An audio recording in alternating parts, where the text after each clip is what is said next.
Hello and welcome, everyone. Um, Thank you so much to joining our fireside panel discussion this evening on the power of mentorship, unlocking the power of mentorship to define and achieve your career and life goals. This is hosted by the McGill Women's Alumnae Association. While we're just huddling into our room here, I invite you to drop a note in the chat function at any point, but right as we come in, let us know where you're tuning in from and whether you're interested more as a mentor and a mentee.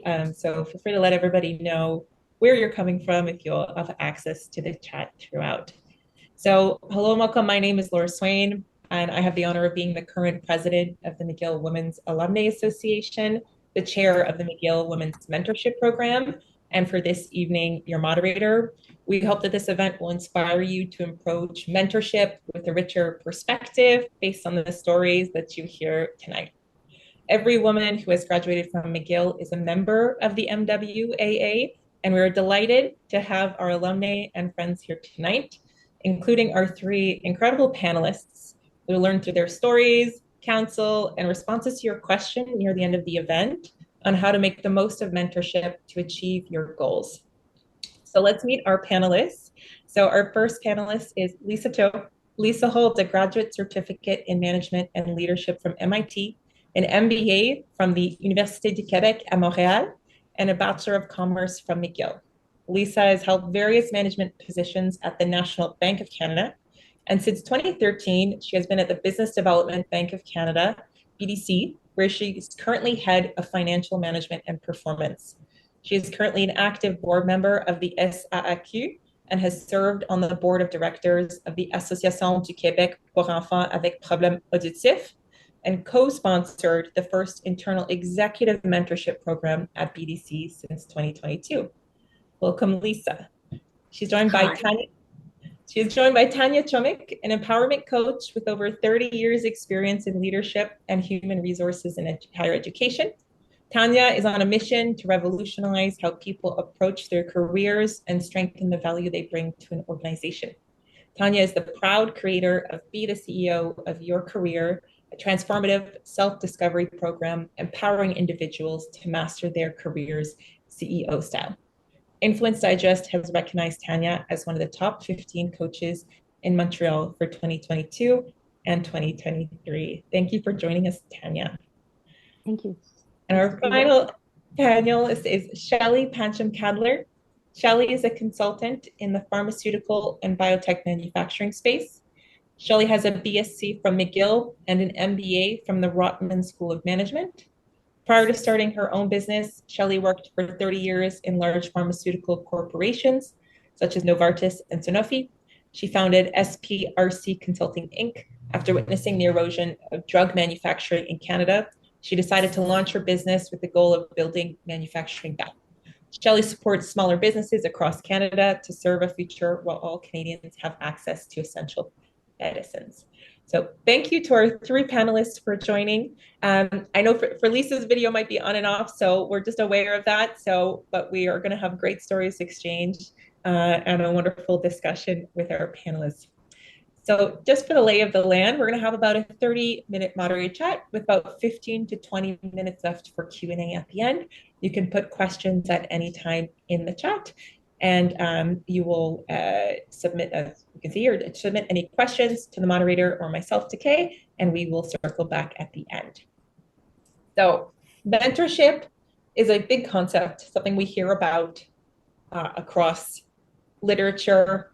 There's over 8,000 books on Amazon on the subject based on a recent search, and infinite volume of clickbaity videos, reels, TikToks on social media promising the power of mentorship for a career. So let's start with mentorship as a concept. Shelley, as an entrepreneur with both a corporate background and your own business, what has been important about mentorship for you, and how does that look like in your career and your professional entrepreneurial journey? That's a great question, Laura. Thank you. Um, I think to begin, what I would say is, as I reflect on my professional career within commercial, manufacturing, I found mentorship to be an invaluable source of support as I progressed throughout my career. I always viewed my mentors as people that I could trust and people that I could, use as a sounding board when I ran into challenges. And they were someone that, could advise me based on the experience that they had to share. As I progressed through my career and then launched my own consulting practice, I sought out mentors that helped me to become a consultant. And so I took a very targeted approach in terms of what I knew I needed in order to be successful in taking what for me was a huge leap from Mm. leaving the comfort of a steady job in an organization and launching my own business. And so, what I would say is that in this new role, it's important to also continue to find people that have experience, people that I can network with, and people that can mentor me as I continue to build this business. So it sounds like it really has changed for you, mentorship, or the what you've gotten out of mentorship over the course of your career. I'm curious for Tanya, how does that resonate with yourself as also as a business owner and entrepreneur? How does your experience compare with Shelley's? Yeah, no, I love what Shelley said there. And it's funny because I'm gonna date myself a little bit here, but I've also I've spent like 30 years practically in higher education. And it's almost like I felt I've had mentors all along, but I didn't really, put the language to that. In those days, mentorship, as you said, Laura, today, it's a huge thing. There's programs, we put so much more language around it, a practice around it. In those days, it's almost like I had these informal mentors. It was people that I looked up to in my professional career. I looked up certain leaders and I tried to emulate those behaviors. And that's how I viewed mentorship for me. And that's how that role played for me. Because I think deep down inside, I always knew what my career trajectory would be. And I think when you have that confidence and you know what your goals and your career objectives are, it makes it easier. So I always did have those people that I could look up to, but I can't say I had a formal mentorship relationship with many. And it was only like Shelley described when I got off the career ladder and embarked on developing my coaching and my facilitation, kind of this solopreneur, which is only, a few years ago. That's when I saw I needed to have a real mentor.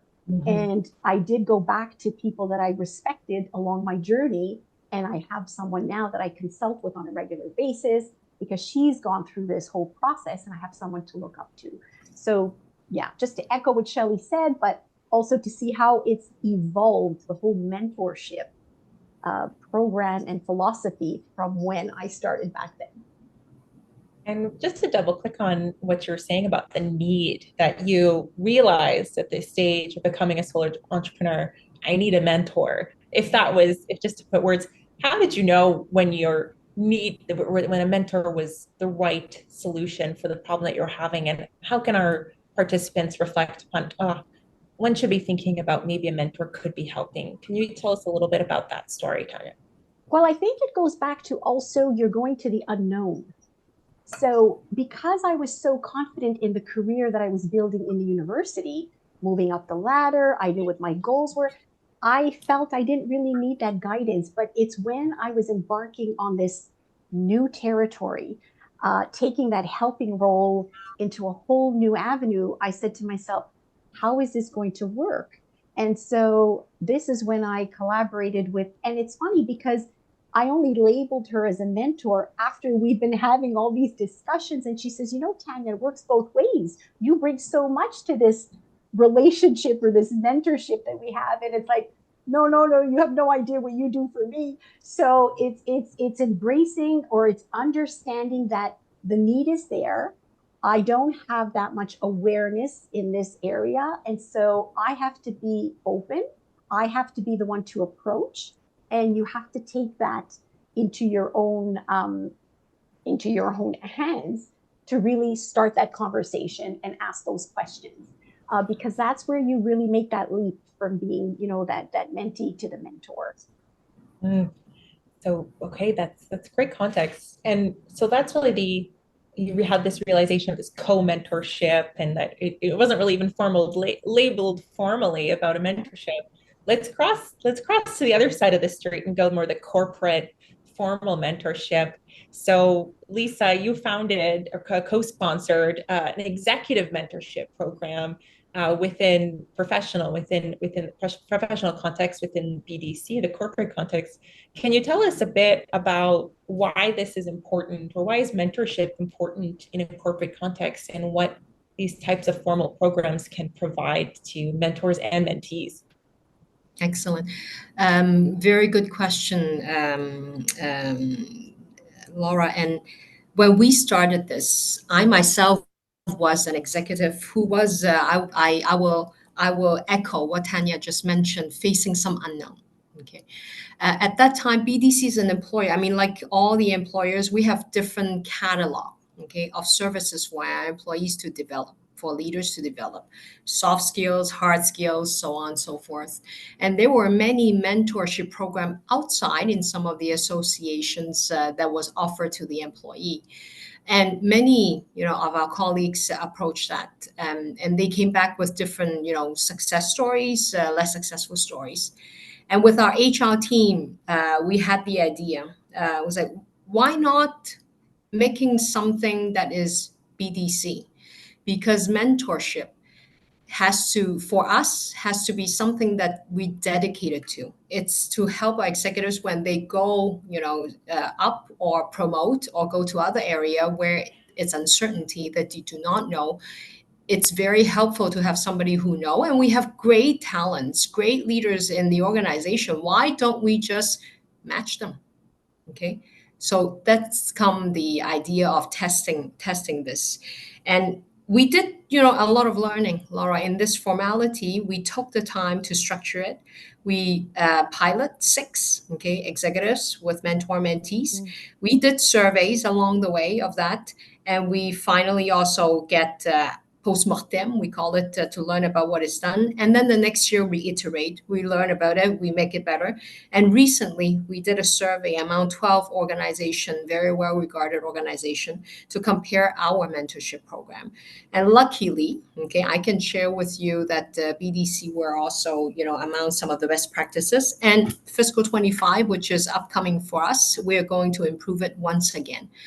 The beautiful part of this as a co-sponsor is to see the people grow and the impact that we have on those leaders.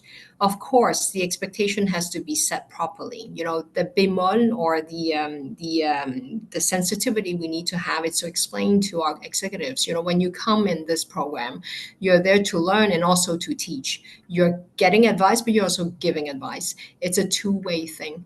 And at the end, it will land to a place where you both wanted to go. So it's a collaboration, it's an effort of both, and where both mentor and mentees will learn from the experience. The latest survey that we had, we hit out of a 5 stars of satisfaction, 4.7 over 5. So in general, our participants are very happy with the work. So we're very proud of it. That's fantastic. And as we have a mentorship program here too with McGill, I can appreciate how much goes into to achieve a success like that. Congratulations. And there's something that you mentioned about the learning, the mentors learning, and also to learn, or to teach and to learn, that there really is that theme that both Tanya and Shelley mentioned about the relationship between mentor and mentee. Some of our early stage mentees have expressed questions saying, like, why would a mentor help me, or sort of what's in it for them? So I'd be curious, from your perspectives, having participated as mentors, and I'll drop it to you, Shelley. Why do you do mentorship? What is it? What should mentees understand about why a mentor gives their time and participates in this way. How does that, what comes up to you, comes up for you, and why you're a mentor? Yeah, it's a wonderful question. And what I would say wholeheartedly is that mentorship is an extremely gratifying experience. It brings me a lot of personal joy to know that I've been able to help someone and to move them forward with whatever challenges they've been facing. And, you know, I'll echo what Tanya said. I had worked in industry for decades before launching this practice. And it was, you know, you gain a lot of experience throughout your career. And I think it's really gratifying as a mentor to be able to share that experience and to help move someone forward. And by sharing it as well, you also, let the mentee understand, let that person understand, hey, you're not the only one that's gone through this. You're not alone. And so it's really gratifying in the sense that, I know that I can be a really invaluable source of support for someone when they're facing a challenge. And by sharing the experience that I have, it sometimes gives people an idea on how they can manage their own situation or how they can get to the goal or the objective that they want to achieve. At this stage of my career, I look to what I would love to define as my legacy. And for someone that's mentoring and someone that's a little bit older, I've decided that, it's important to create a legacy where you leave something, maybe just a little part of yourself in others, because that's, a way to continue to create the human essence of why we connect and what we can do for each other. So it also helps to create a legacy. And last but not least, I look back and I love what you said, Tanya, about informal mentors. When I thought of mentoring, when I first answered the question, some of the best mentors I've had were actually my bosses. And so we didn't define our relationship as mentoring, but gosh, did they mentor me? And so it's a way of giving back and acknowledging, what someone did for me. And now it's just a wonderful opportunity to do it for others. So a wonderful, my heart feels full from what you're describing, Shelley, just for the value and the care and the seeing the hope for someone else and realizing their goals. And you touched on something interesting, the informal mentorship with the leaders. It keep coming up as maybe some of the ones that have impacted you, and Tanya spoke to it as well. For those that are our participants who are in the audience today who maybe don't participate in a formal mentorship program, but have somebody, a leader, a peer, or someone in a senior position in their circle that they maybe might learn from. What advice would you have for them for working or building a mentorship type relationship, even though if it's not something formal? You just pass it to you, Tanya, for what would you recommend for somebody who has somebody that they could learn from in their circle in an informal setting?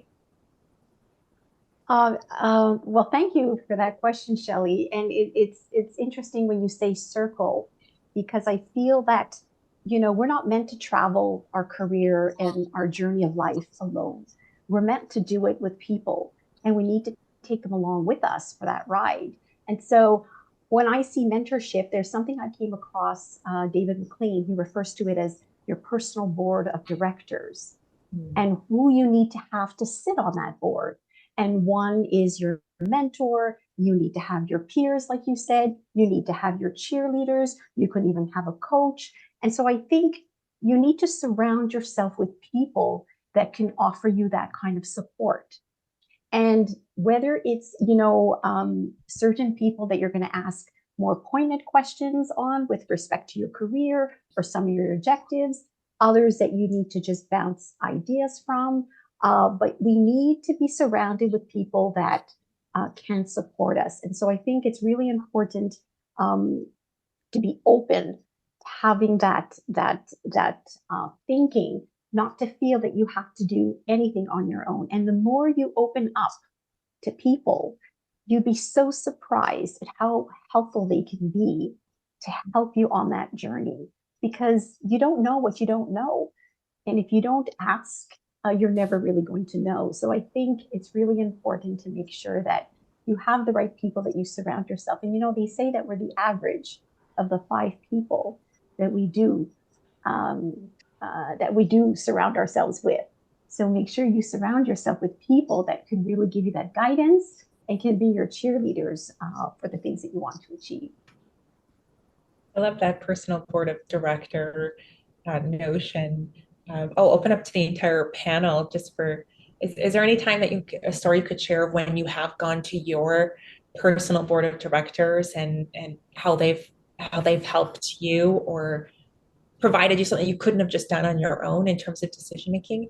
Open up to anybody, any stories to share that would really show everyone what this concept is about. I can probably share very recent personal stories that will double click on Shelley's point on, gratitude and also legacy. So recently I attended a conference where it's different, members of boards, association of board members governance. And when I stood up out of 300 people conference, I think I can count with my hands the number of people that are visible minority in that room. And it strikes me. So, and I have a mentor who has been with me a long time. She is one of the first women who became economist in Quebec. I always regard her as an idol and inspiration. That sentiment that bothers me, okay, and I have to speak to someone. I have to talk about it. And immediately, wrote to her. I said, we need to talk. She has no context why. And then I share with her my feelings. I share with her, this world that we need to make better. And of course, Laura, today I don't have a solution, but she gave me guidance. She calmed me down, okay, and she gave me. She has been through herself at that time, but talking about women, okay, in the same situation where she barely see 5 women, okay. She shared me her story. She shared me how it bothers her then too, and what did she do, how did she rally people around, how did she bring up young women, professionals, to show the world that we're capable. It's inspirational. So this is the little side, on my story, that for me, my mentor, this is how she changed my life and support me. Thank you for sharing, Lisa. It really speaks. We've been talking about sounding boards, but this is speaking about something even deeper, about a deep connection and shared values. Yeah. It resonates. Tanya, please, I'd love to. Yeah, I wanted to share a story as well too. And I think with my mentor, it came to, that when you cross that line and you're starting to, charge clients for the work that you do, whether it's coaching or facilitation, and you don't understand the value that you bring to the table. And she would say to me, Tanya, you've got 30 years of experience. You've got all this. Stop underselling yourself, and it's like, I needed that. I needed to have that sounding board, because you get this imposter syndrome. You get this thinking, oh, is this too much or this and that? And she's like, she would stop me right there.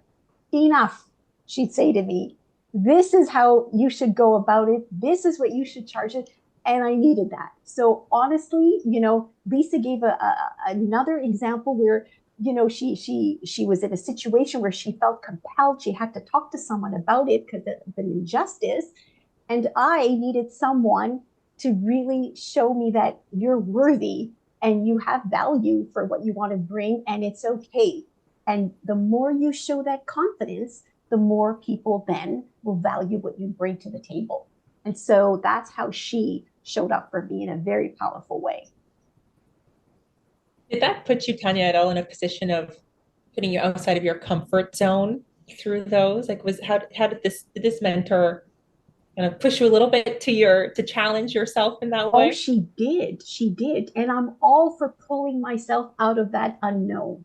If there's anyone, I walk the talk, because this is what I do when I coach people, to try to stretch you out of your comfort zone. And I have to do the same. So I really embrace those challenges. Don't get me wrong. It's kind of like, oh my God, I'm treading on, but I say I'm going to do it. I'm going to do it. And so I really, so she's also my mentor, and she's a cheerleader at the same time too. You can do this, Tanya. So yeah, it is taking that stretch, but again, it goes back to, you don't know what you don't know. So unless you try it, you'll know. And once I did, it just changed everything. So I was very grateful for that. And I love what you said, Tanya, about you don't know what you don't know. What I would share quickly is a personal experience. When we look at building our board of directors, surrounding ourselves, as you said, Tanya, with people that can support us, um, that mentoring could come from different individuals. And so I was once part of, it was called a reverse mentoring program. As a senior leader in my past organization, they arranged for much younger mentors that were well educated in digital technologies to mentor executives within the organization. And so when we think about who we should surround ourselves with and who can we learn from, it's not necessarily just really experienced people. It could be some of the amazing younger professionals and or younger friends in our network that can be equally helpful. So I think we also need to break the paradigm that a mentor needs to be someone that's older and more experienced. That's not necessarily the case. I love that point. And I'd say that today, more than ever, if you look at organizations, we probably have 5 generations working together. We've never had that before. The millennials, the baby boomers, the Gen X, the Gen Ys, all of that. So it's like we have to learn how to work together, because we're not going to change the way they think, or we can't really change the way we think. But like you said, we could learn from them. And I say so often that it's not always the people that have the more experience that we learn from. Sometimes we learn from even, the younger ones, from their own knowledge and their own perceptions, and it opens the door to learning something new. So I love that point that you raised. It's not just necessarily the older generation, but we can learn so much from the younger as well, because they come with a very unique skill set and thinking that we don't have. Yeah, love that. How much of this is a mindset question? Because what you're both speaking to is really about this. If I can extract, is about learning from everybody and seeing what's out there, and not just people of a position of authority. What do you think is important in having a mindset to be able to see these opportunities and really embrace learning from others? I'll kind of pass it back to you, Tanya, to see if does this resonate with you at all with your coaching practice and self-empowerment and the elements that you work with your clients on. Right, right. And it is, like you said, Laura, all about mindset. And you can have a very fixed mindset, and you can have a very growth mindset. You can be in a mindset where you feel like you're the victim all the time, and you can be in a mindset where you're always looking for the solution as well. So I think it's building the muscle to have that kind of mindset, to say that you're open to learning. And I think when you have that openness, so much more can come your way. At the end of the day, you always have a choice of what you do with that knowledge, right? How will you act with that knowledge?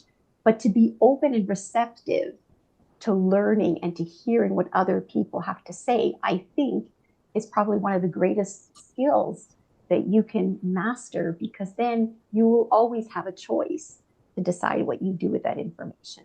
So it really is opening the doors and having that mindset and allowing yourself to hear what other people have to say and to see how you're going to respond to it.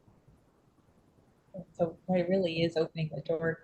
And I want to go back to something that brought up in the beginning from all three of you as a concept was at different points in your career and your entrepreneurial and solopreneur journeys, there was a stage of unknown, or there was, I believe it was described as sort of unknown, or this leap of faith, this jump. I want to come back to that. With one of the feedback we received from our mentorship program is the difficulty about setting goals or being in this state of unknown. So often in a transition stage in career or has taken a leap, and it can be difficult to know how to even how to work with a mentor. What should I be speaking to them about? How can they help me in this period of great unknown, basically? So I would love to get your thoughts on that. I'll pass to Lisa. Something that you brought up as well in your career, that at one point you had a moment of shift and had some unknown and needed support. How did mentorship help you, or what do you think the role of mentorship is in navigating periods of change and unknown in a career? Mhm. Maybe we can speak of the mentee and the mentor because I've played both roles and just briefly share on a job change or transition or promotion, sometimes even demotion. It does happen to some that we have to face that too. As a mentee, I think first thing, we are human. At least my relationship with my mentor then, it's one that there is a heart to. There is a feel. I need to share with someone who I don't feel judged. Okay, who I know will be able to take in my emotions. And will be able to guide me. So that trust that we have established help us to put on that establish that ground. Once that is done, is to ask, um, ask the question. It's what are the next steps? What are the best way to go about? And often, if we choose the right mentor, and this is really key, I believe personally, in a successful relationship, is to have the right person, both mentor mentee, so both on the experience side, on the styles, on their vocation behind, and the objective why they want to become mentor and why I want to become a mentee. So I must say from that, because it was somebody who already know the organization, already know the other department where I'll be heading towards, it allows me to already see ahead. What can be the places? What are the red flags that I should be careful? Who are the people I should be probably connecting to? What are the major items that I should probably keep an eye on from the onset? So those high level, seeing the lay of the land was very helpful for me. As a mentor, on the reverse, when it happens to, there was a young lady whom I mentor who moved from small deals, we call it in the bank, to much larger transactions where it's a completely different market. The clients are different, the internal stakeholders are different, the deals technicalities are everything is different. I think on that front, being a cheerleader, using the same word that we're using here, it was very, very important. Because facing unknown, there, yes, are hard skills we need to, and their relationship networking, all this, the recipe there. But most importantly, and in the case that I have worked with, what was missing is facing unknown, the confidence. So I was the whole year was the best cheerleader of the year for her. And once she has a deal, she was close to a deal. I said, "Yay, that's a great, that's good, and then guide her through, some of the tough time. And yes, sometimes I did make a few calls, okay, behind the scene to make sure that, she doesn't get too roughed. But otherwise, I find this is why within the organization having this program was especially helpful, because I can actually act out on some of the things and help go beyond a little bit the mentorship relationship. Sounds like what you're speaking to, Lisa, is it's multifaceted role, the mentorship. So you're in the unknown, you're looking around the corner and letting them know what might be might be lurking, what challenges might be lurking around the corner, but also playing the cheerleader at the same time. Is that fair to say that you have a bit of a balance for playing multiple roles, depends on the challenge for the mentee at the time? Absolutely. And depends upon the situation too. You know, if I see, for example, a mentee that is way over the head because and probably it's the pulling back. So this is why the match and understanding the goal. I know it's difficult for us. So I every time I see a young professional, I say, you need to have a goal. I know it's hard to find one, but you need to think it through. If you don't have the goal that you have in mind, we cannot help you find where you want to go. So this, for all the audience on the call, yes, it is difficult. There may be some test somewhere. There may be some people you can speak to that can help guide you, but it needs to be clear for you first. And I'd love to double click on the goals, and going back to that concept. It's great that you bring it up. I know something we hear in the feedback is, it's really hard to help somebody if they don't know what goal, exactly to your point, Lisa, if they don't know what their goal is. How, even before coming to the mentor, there's the mentor who can help, but from the mentee side, doing their own due diligence and coming prepared. What advice would you give to someone who's trying to figure out what is my goal? Where do I even start? What is the right place to start if you're really feeling like you're starting from a completely blank slate? I open the floor to anyone who's passionate about goals today. Um, uh, I'll chime in initially, only because I do this quite a bit with the folks that I coach, and a lot of times I say the most important thing is that the goals they need to be value based. And I think you need to understand what your values are. When you're operating, understanding what your core values are in life, then you are going to be okay because you're going to be able to be in alignment with the things that you want to achieve. So the goals then become easier to achieve. If you don't know what you value, that's where it's difficult. And doing a whole values exercise is not an easy process, but there are exercises that you can do. Reflection exercises, you often go back to past events that you've been proud of, that you were happy that you achieved, questions that make you think about the things that were important to you. And then you go through this process of determining what your values are. And I always say that that took me a long time to do it when I went through my own transformation journey. But I finally figured out, and I know what my super values are. So to have the super values, and then you can have other values you put there. But my three core values are freedom, creativity, and relationships. And I won't go into detail what they all mean, but if I'm not using those values and my strengths to know what they are on a regular basis, then I'm not aligned with myself. So the goals then become very much aligned with my values. So if the things that I value of freedom in terms of making choices in the decisions that I want to make at work, I have to be doing work that aligns with that value. Creativity, if I need to use my creativity in the work that I do, whether it's facilitation, developing workshops, again, it's part of the work I'm going to do and the goals I'm going to achieve because I'm going to be able to use that value. So I think that I can't stress that enough. They really have to go dig deep and understand what they value before they start thinking about goals and to make the goals value-based. I think when you start like that, then you're on a good trajectory to achieving the things that you want in your career and in life. I would share a similar experience because both Tanya and I are professional coaches. Often when I'm mentoring and someone's in a really difficult position, it's because they've made choices that haven't aligned with their values. Mm-hmm. And so discovering what your values are and where there's the disconnect is a great place to start in being able to identify, okay, which direction do we want to go in?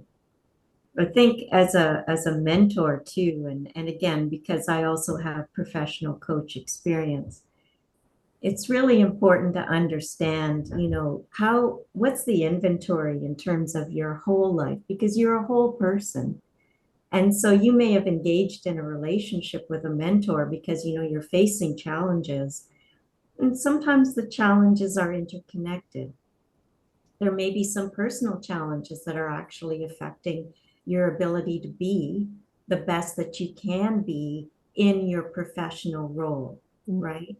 And so I think it's really important when you're setting goals to be able to discuss what's working well, both professionally and perhaps outside of work, and what's not working well. Because if you don't holistically address what's not working well, again, you're not going to set yourself in the right course. And you may have a really clear set of goals in terms of where you want your career to go. But if there are some things personally that are affecting your ability to do that, you're not going to get where you want to go. So when you think of goals, also consider the personal aspects of this precious life that you have. And if there's something there that's holding you back, and if so, how can you work on that? How can that be addressed such that you also meet your professional objectives? So some really great questions to ask. So I'm hearing for mentees to think about, or for all of us to think about, really, since we're all mentors and mentees to each other, to ask what our values are, to have reflections, what's working well in personal life, professional life, what's working less well.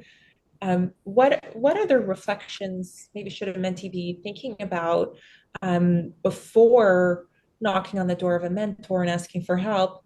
Or I'll tag on as a side question, how to take those answers that they've asked themselves and take it to the mentor in a way that they can work together from and deliver in a please help me. I've done this homework on my side. So what other reflections, or if that's complete, how to take that and go to the mentor with the information that the reflection has brought about? I have found it can be a very collaborative approach. And I'd love to hear what Lisa and Tanya think. When I first enter a mentoring relationship, there is that really pivotal discussion. What brought you to mentoring? What can I do to support you? And what are your challenges? And by having that discussion, ultimately, both of you will then further refine, okay, as a mentor, I'll say, okay, I think I'm hearing this. Am I on the right track? Is this really part of the challenge? Is this a pain point? Could this be an objective? And I recently started a mentoring relationship, and I always like to have at least two objectives. And the mentee that I met, she came in with a very distinct objective. And I said, okay, tell me a bit more about yourself. What's going well? What's not going well? And guess what? Out of that conversation came a second very distinct objective. It was what I heard when I listened to what she had to share. And so it's a collaboration. And then at the end of it, though, it has to be very clearly defined and documented, because it's something you should come back to ensure that you're meeting these objectives as the mentoring relationship progresses. So it's interesting how digging into the one objective led to the evolution of a second and another underlying one. So really quite rich the what objectives can bring. I'm wondering, Lisa, how does that jive with your experience in mentorship for having objectives coming from reflections of values or coming from what's working well? Anything from your experience that is similar, dissimilar to what Tanya and Shelley have shared? Yeah, it's very similar, and I would say the word commitment is important. Commitment and structure. Once and Laura, me, we work together. Objectives is important, follow-up is important, commitment is important, giving the time and really seriously, sorry, taking this commitment seriously on both ends. So the question we need to ask ourselves is, are we ready to commit the time? But also don't be shy to ask the mentor whom you see a first fit. But we're also allowed to sit down with the mentor. I recall, okay, there were times where I sat down with a mentor, and after speaking with that individual, I realized, oh, we don't share that much of a value after all. And then we just honestly we believe that this is not the best thing to continue for the rest of the mentorship, and that's okay. So it's I if I have to give an advice, it's really making sure if you embark into a mentorship with first with a fit, and take the time to understand the mentor.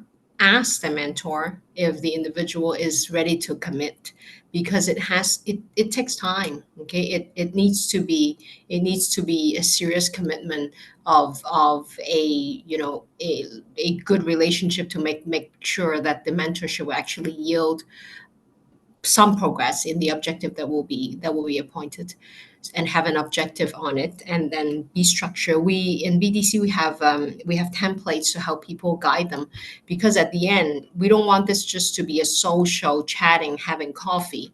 At the end we do want to have some progress. What are the signs that a mentorship is really working out? I mean, for after maybe meeting up a few times, is either on the mentor or the mentee side, what are the signs where it's like, oh yeah, like this is a great fit. I can tell that we should keep this up. Or when would you start to think, I'm not sure if for both of us or for either of us, this is the best path to continue. I'll pass to Tanya to see what your thoughts are on this one. When is it a sign that it's like this is great, or proceed with caution? Yeah, it's interesting you should ask me that question. Thank you for that, because, it's the same thing in coaching, right? You have to establish a relationship. So, we look at mentorship as you're really sharing knowledge, and coaching, you're providing guidance. You're providing them with questions and tools for them to come up with their own solutions, right? So it's a little bit different. But I guess I've been fortunate that most of the people that I've connected with, it seemed to have, there was a flow, there was an element of trust. You felt that there was movement there. And I can't say that I've had situations where I didn't really connect with someone, but there were opportunities where I saw that the relationship was not, they didn't need a mentor or they didn't need a coach, they needed something more. And that was not something that I can offer. So I think as a mentor, as a coach, you have to look for those signs where you see that if there's no progress, there's no movement, we keep going back to a default, we keep going back to a certain mental state, then you know that they're blocked.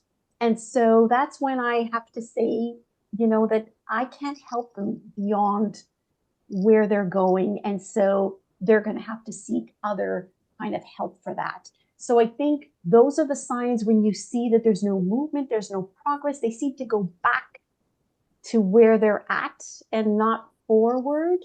That's when I can say that I'm not equipped to help them that way. And this is where they'd have to get other help. So that's the cases that I've had that I could speak to in terms of that experience. Great insight. I'm sure for some of the mentees or anybody on the line where maybe felt, oh, why I feel blocked. I mean, if you feel blocked, and can always ask ourselves too, hey, maybe is mentorship the right tool to help me with my challenges? Maybe. So thank you for sharing that, Tanya. That maybe it's, not every tool solves all challenges, and mentorship is wonderful, but also it doesn't solve every, sometimes it's not the right approach. Mm-hmm.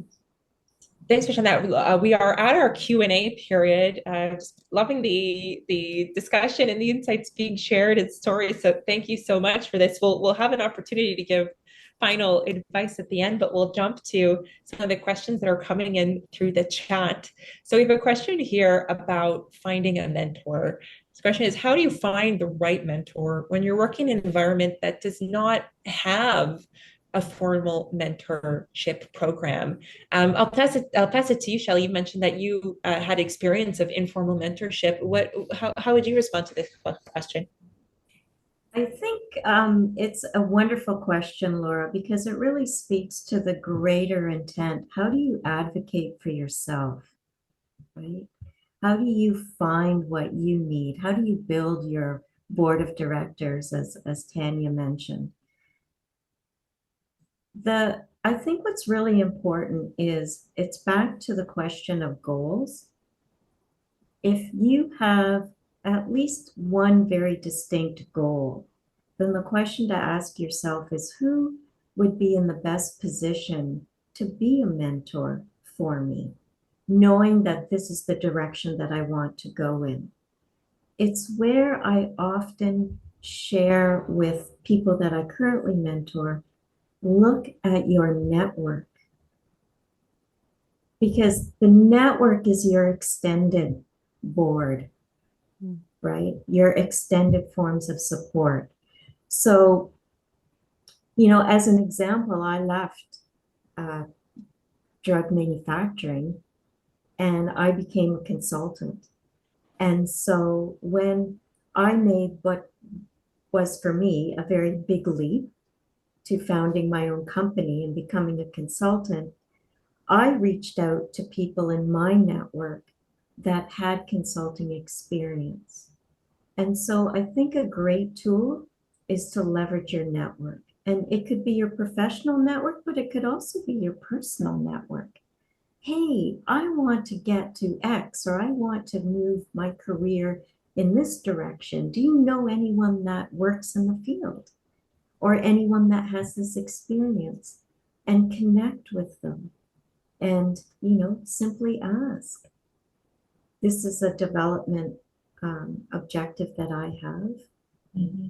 Do you feel that you would have the time to help me, albeit an initial conversation, to see if they could become a mentor?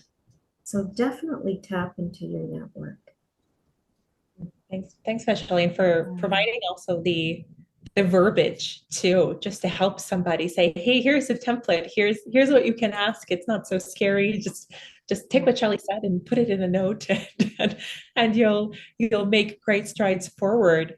To touch on what you just mentioned about the goals, we have another question here.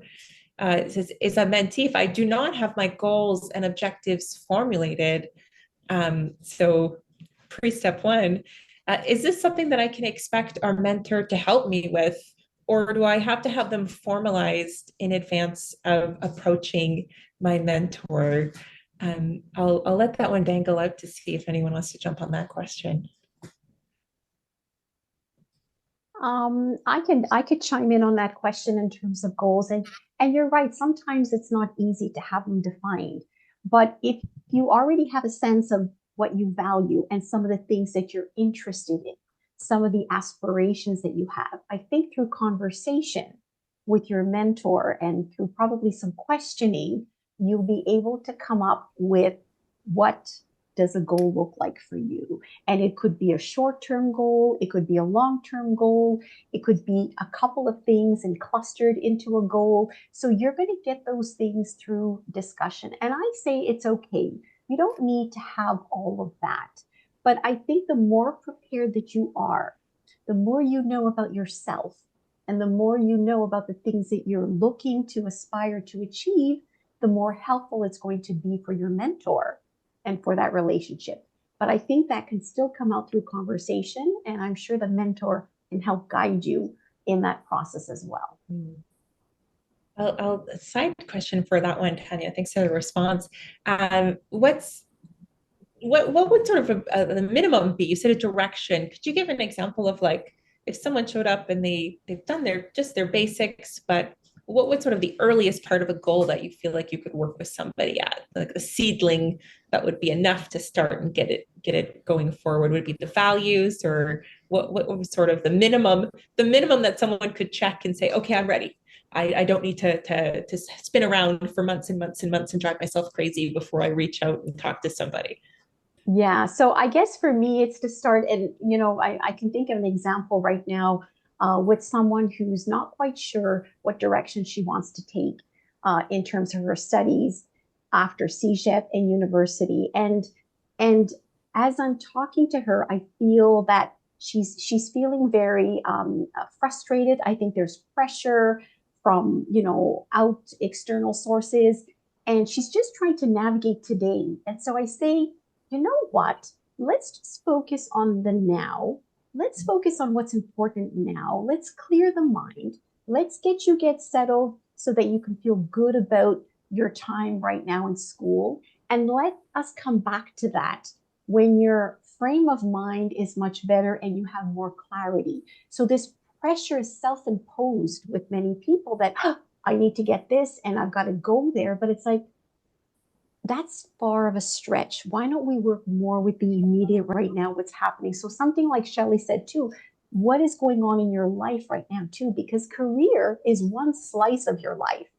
I always say our life is like a pie and there's many slices to that life. And so sometimes they all get intertwined. Sometimes there's things happening in some of the slices that have an effect on the slice that you want to focus on. So we have to be present and we have to deal with what is happening now before we get there. So slowing the game, taking a moment. Right. Thank you for that answer, Tanya. Other questions are coming in. This one I'll throw to Lisa.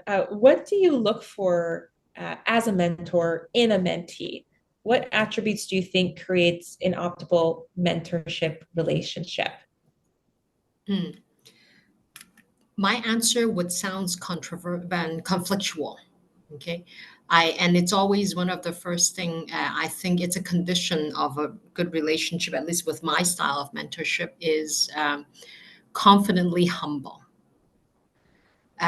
Confident, because when a mentee, usually we want to have a goal that we want to achieve, no matter it's for career, if personal, life goal, whatever. But there is something that individual would like to achieve or to arrive towards. So that requires confidence, clarity in mind, and also humility, because we need to be able to have open mind to be able to have the mentor come in this reflection, because it's an extremely personal journey which we are asking someone to walk with us. So I believe, okay, one of the attribute has to be, confident mind, but humble soul. Okay, so we are ready to, get ourselves influenced. Now that piece is done, it's the practical piece, the logistic piece. It's we definitely, for a mentorship to be successful, not become just a social coffee once in a while. It has to be something that is structured, committed, based on my experience, committed, and we give the time seriously, the commitment. Um, Only when both sides are committed seriously and have those, engagement rule, I call it. We use engagement rule here in BDC, and from there we see you really, kind of encourage both sides to actually look at it together on a very structured way. It does help to progress the goal setting and the rest of the mentorship journey. Thanks, please. And I see Shelley lighting up a little bit for this. Before we get to final advice and words of wisdom, I'll just pass Shelley. It looks like it was resonating with you. What about what Lisa said had you nodding along the way? Yes, and I love what you said, Lisa, about, being able to ensure that there is, the humble factor. What I would add in is that if you as a mentee want to move forward, I encourage the people that I mentor to also commit. And part of the commitment is doing something outside of the mentoring discussions. Because often when we talk about how to move forward, we could identify an action, that, would help. And if it's agreed upon, I think being able to also digest what's been discussed and to potentially take action on something that has been identified is really important, because that's how you will get the most out of the mentoring relationship. And I would also say, just as a mentor, it's so important to create the trust in the relationship. And so we just said, oh, look, mentees, this is what we expect from you. What I would share is that as a mentor, it's really important to create a trusting environment. And that means that you as an individual also have to be vulnerable, because that really helps to build the relationship and to keep the discussion very open, to keep the dialogue going. And that's how you'll honestly get to what are probably the greatest challenges that someone is facing, and then collectively, help to move forward. Thanks for that, Julia, and the vulnerability speaks so much about this, how special this relationship, the mentor-mentee relationship is that we've discussed.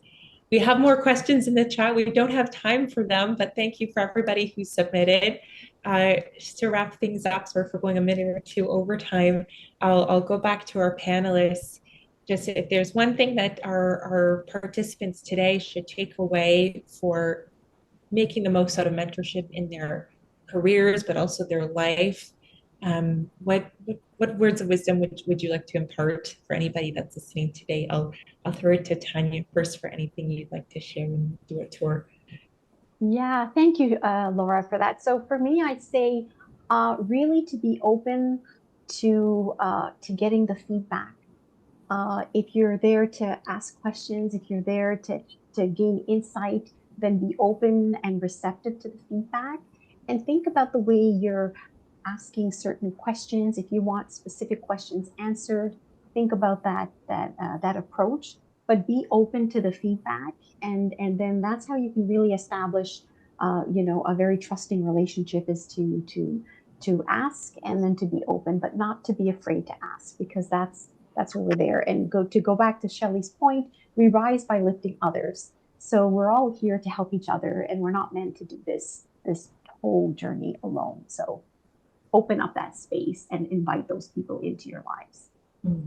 Yeah. Thank you, Tanya. And Lisa, what words would you impart for advice for anybody in mentorship in their life? Yeah, along the same line, I would say don't be shy if you see, you come across different people, expected, unexpected circumstance that inspire you, then you feel the affinity, and don't be shy to, just go forwards and ask, and start a conversation, and maybe that's your next mentor. Fantastic. Shelley, any counsel for everyone here? Yes, building on what both Tanya and Lisa have said, advocate for yourself and what you need. And if your organization doesn't have an internal mentoring program, find those people that can mentor you, that can nurture and guide you. There's a lot of us out there that are more than happy to support. Take a look. Thank you for this. I want to say thank you so much to our three panelists, Lisa, Tanya, Shelley. Thank you so much for being so generous with your stories, your experience, and really showing us so many different sides of the mentorship relationship. It's incredibly rich. And I hope everybody who's joined us in today, that this has given you something to think about for your role in all sides of mentorship and where to look to get the most value and also to give. So thank you for joining, and thank you to our mentors for mentorship and our community. Wonderful, and we'll see you all at another MWA event or as part of our mentorship program. Thank you. Thank you. Thank you. Lovely to share the platform with you, Shelley and Lisa. And Laura, Yes. thank you for organizing this. It was wonderful. Thank you. Thank you so much. Good evening, everyone.